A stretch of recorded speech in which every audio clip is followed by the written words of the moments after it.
This is KRWG Public Media Election 2023 coverage featuring the Las Cruces Public Schools District 5 Board of Education candidates. Hello, I'm Anthony Moreno. KRWG Public Media and the League of Women Voters of Southern New Mexico are pleased to present this forum. The rules are each candidate has up to 60 seconds to answer each question and should not mention their opponents in their answer. We want to welcome our candidates, starting with incumbent candidate Carol Cooper, Edward Frank, Ernest Carlson, and Jose Aranda. My co-moderator for this forum is Jennifer Krwg with the League of Women Voters of Southern New Mexico. I'll begin now with the first question for the incumbent candidate Cooper. What are your skills and background experiences that equip you to be a school board member? Well, my education started with teacher education, and I've really been teaching all the rest of my life, but not in public schools. I teach people about accounting. I'm an accountant and have had accounting clients for 40 years and help them with financing. So besides that, in 1977, a friend of mine now, Alice Salcido, and I were coordinators for two community schools. It was actually a crime reduction project, and anyway, we did that for 3 years. Okay, candidate Frank. So I have a bachelor's degree in education, a master's in math, and I taught for 39 years in public schools in 4 different states. All right, candidate Carlson. I graduated a degree in accounting from New Mexico State University, gained a commission in the United States Army as an officer, and since 2010 I've been training soldiers in several different aspects of their life. I currently am a financial advisor, and so I educate people on finances, multiple facets having to do with finances. Candidate Aranda. So my skills include teaching at the community college level and being an academic librarian, but also include parenting and being a community member. My qualifications, education-wise, I have a bachelor's in social science, a teaching credential, a master's in library science, and a master's in history. That's it. Thank you. Okay, thank you very much. We'll move on to the next question. So, Mr. Frank, what do you feel are the strengths and weaknesses of our public schools? The strength certainly would be the staff.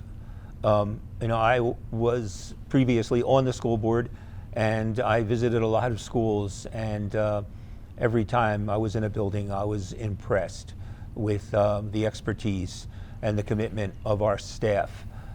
In terms of our problems, I would say we have to address reading in a really vigorous way if we're going to make progress on where we are right now.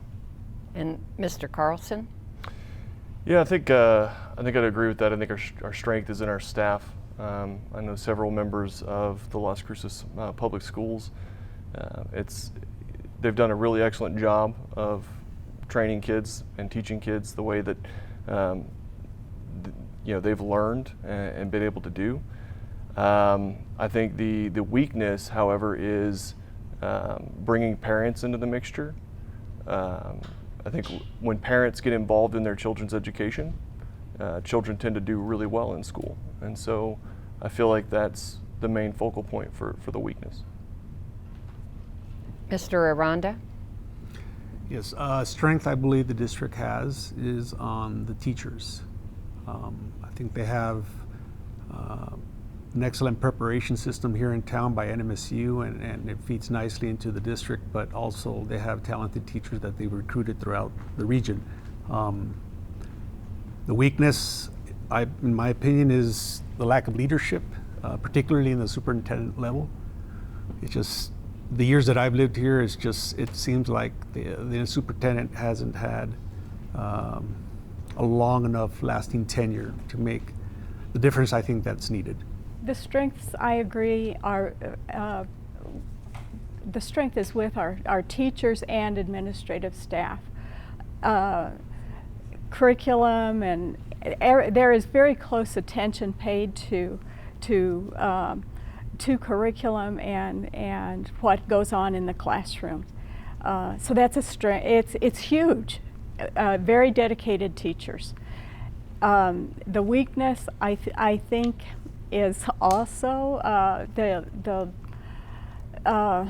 family support that, especially today, it is much more pronounced.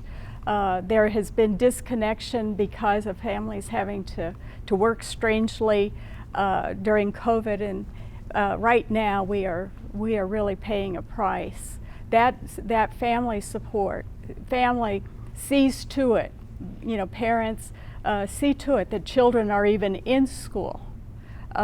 We are experiencing a 30% inferior attendance at this point. All right, that is our time. We're going to move on to the next question and begin with candidate Carlson. What steps do you feel the district can take to strengthen school safety? I think the main step would be to continue the school resource officer program, maybe bolster it a little more. One of my kids, or both of my kids, attend school here in town, and there was a gun at school, and they didn't learn about it until after school was over for the day. Luckily, nothing happened, but you just don't have enough officers there protecting our schools.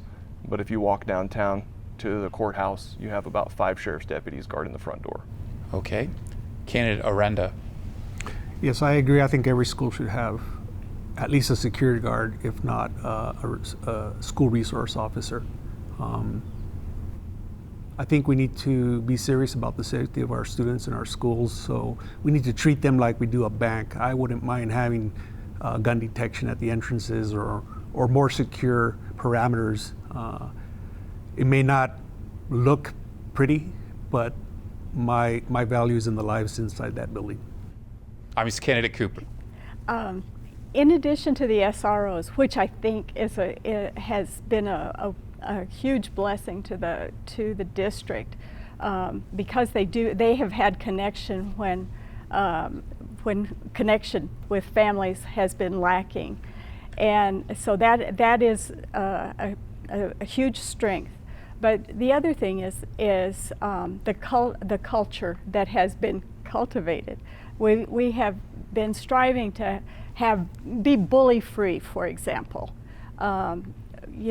Where students practice being kind to each other.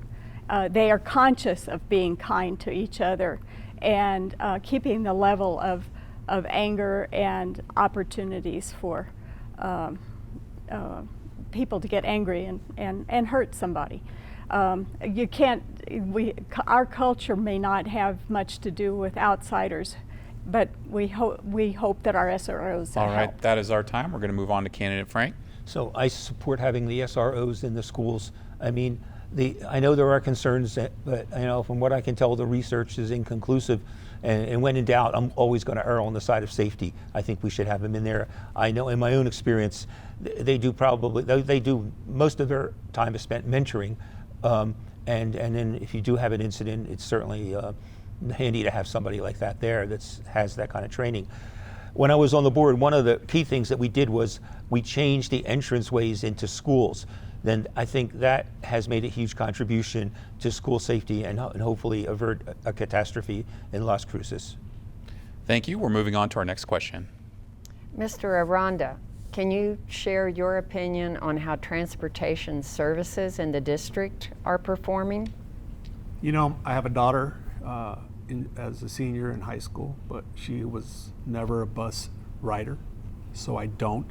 The only thing I can say is that from what I see in my neighborhood, the buses are always picking up and dropping off kids.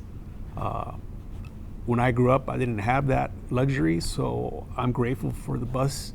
I'm sure there are specific details that certain parents and students are upset about. I'm just not informed of that. That's all I can say about that. Thank you. Mrs. Cooper? I think the transportation contractor surely should have done more to be really on time with transportation service for our students. When school started, it was very confusing. There were a lot of late pickups and so on, and buses were hot, and maybe should not have been used for transporting students at that time. It was very hot weather. Anyway, I think that the transportation company needs to be more on top of it. Employees has been a problem. Having enough employees to drive buses has been a problem, but it is their problem, and I feel like they need. I mean, we are depending on them to get our children to school on time and have the day for. All right, that is our time. Thank you. And Mr. Frank? So I taught in 4 states, and I've never taught in a district where transportation was outsourced. I believe that we should look very carefully at bringing the transportation system into the district and not privatize it the way we have. I mean, there are so many advantages of doing that. I mean, certainly we would have more control over who's driving those buses. That would be a much more desirable job to be a bus driver, because you would have access to getting retirement, health care. I'm sure the salary would be better. And I think that would go a long way to solve the problems that we're experiencing with transportation. Okay, we still have candidate Carlson. Yeah, so my children ride the bus to school, and then I drive them to school very often. I haven't seen any issues on that end, but I have heard some complaints around town of the heat. I've heard of the lack of timeliness. So, I'd be open to pursuing different ventures with other contractors, perhaps, or look at bringing it in-house, just to see what our options are. We're moving on to our next question. As you all may know, school board members may have to make some tough decisions. As a board member, where would you look to make budget cuts if needed? And we will begin with candidate Cooper. Oh, wow. I don't think so much about budget cuts. I'm always thinking about finding the money. I think that if we, programs that we have, they are carefully researched as far as how much they're going to cost and the value that they add to our programs. And honestly, I honestly cannot give you a good answer. Or maybe that is an answer, but anyway, I can't think of where I would think of doing budget cuts. I think that we have what we need. All right, we're going to move on to candidate Frank. Well, it's never pleasant, to have to deal with budget cuts, but I know where I would look would be in the central office. I mean, the last place we ever want to cut is anything connected up with the classroom, and that would be the support staff along with the teachers and the psychologists and social workers. I think they're essential people, and I would take a real hard look at what's in central office if I had to make some cuts. Okay, thank you. Candidate Carlson. Yeah, I don't know if I want to make any budget cuts right out the gate. I like to take a month or two to kind of see how things are working, what isn't working, before I make a decision on what needs to be cut or this or that. I think the more applicable solution would be to lobby the state to bring a little more control back to the local school boards so that we can have a little more money in the pot to move around. Okay, candidate Aranda. Yes, if I had to make budget cuts, I'd recommend administration. I think sometimes it appears top heavy, and I'd rather start cutting there than any other place. All right, we're moving on to our next question. So, Mr. Frank, what more can the school district do to support the learning of children in poverty? Well, I think our community school approach is the right approach. I mean, if we do have students coming to school without having breakfast, so it's essential that we feed them. On cold days, we see them coming in without coats, and we have that. I've been in Lynn's school a lot, and I saw the facility we have that can support students who just unfortunately are not really being cared for adequately. We can't do very much to change the family situation, but we can certainly give the student as much support in terms of food security and adequate clothing as we can, and we are doing that. And the community school approach has expanded now to 5 schools, and I think we're on the right track. That's a good question. I think that currently we have a lot of programs in place already that assist with this. My kids have had free lunch and free breakfast every day they've been to school. It hasn't been a major issue there. I think that mainly just given the utmost attention and care that teachers can give to their students in the classroom, which you really can't put a number on. Thank you. Mr. Aranda. The obvious answer would be to add resources, to provide more resources for that population. But I think creatively what the district can do is more outreach to the neighborhoods, because if safety and violence and other problems like that are an issue in our students' neighborhoods as a result of poverty, that will affect their academic learning. So outreach to neighborhoods in collaboration, I think, is the answer. Thank you. Mrs. Cooper. I've given some thought to that actually recently, and I'm wondering if there would be value in involving families in. We want to have families connected to their children more anyway, but very often people in poverty are needing to have either guidance to potential work or training for potential work. And I'm thinking that there could be ways to involve families in an educational setting that would lead them to being able to have better jobs and improve the whole financial outlook for the family. Thank you. Our next question, what actions do you think the board can take to improve reading proficiency? And we will start with candidate Carlson. I think for a while now, the public education department at the state level has been in charge of our curriculum. It's certainly easier for companies providing curriculum to the classroom to do it that way. However, I think it's a cookie cutter approach across the state, and I think it's time for a change. And so my position is to, again, gather the school boards from across the state, lobby the PED at the state level, and try to get more control over our curriculum down at this level and allow teachers to do the job that they were trained to do. Candidate Aranda. Can you please repeat the question? Sure. What actions do you think the board can take to improve reading proficiency? So I'm a big supporter of libraries, and I think we need to support a culture of reading. So I'm all for funding more libraries, both in the school and in the communities. But I also, I'm a fan of the science of reading, which is kind of like a phonics approach of teaching reading. And I think maybe not for everyone in the school system, but for sure those that are deficient in reading. Candidate Cooper.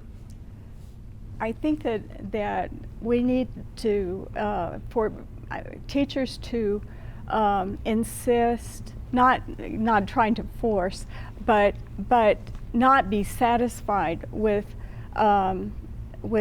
students not being proficient.